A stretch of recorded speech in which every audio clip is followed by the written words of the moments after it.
Well, Daz, it's been a pleasure, mate, working with you, retrofitting this irrigation system. And I'll tell you what, I just love this app. Watch this. Turns it off at the fingertips. Yeah, it's a brilliant app, Nigel. Very easy to use. I've yet to have a person who has any problem using it. It's fantastic. Now, this all started with an audit of the original system, which was over 10 years old and well in need of an upgrade. Design was a crucial step in ensuring we got the best results out of our new system. Then we replaced the brains of the whole system with the latest controller from Hunter Industries.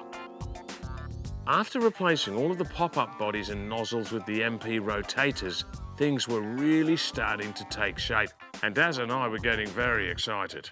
In fact, I was so excited, I had to have a lie down. We discovered a faulty valve that needed replacing to make sure this system wouldn't be running into any problems. Wrapping our head around programming and scheduling was a breeze with Hunter's incredible technology and the Waterwise app. So Daz, everything's up and running now, the system's in, it's a nice install, and what's next for the homeowners? What should they be doing? There's not much for them to worry about, Nige. They need to turn the system off in winter, that's important. We don't want to waste water.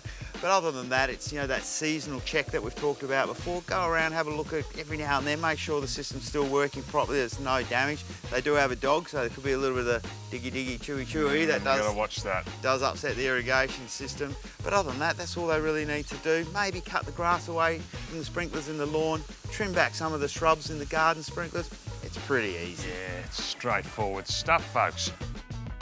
The flexibility in the setup of this system is a key component to getting the best out of all areas of your garden, no matter the specific watering requirements. Well, Daz, it's been a great project, mate, and I tell you what, when Trev sees this, he's going to want one up at his place. That's all on you, Nige. You're doing that one, mate, on your own. Okay, I'll tell you what, it won't be the first time.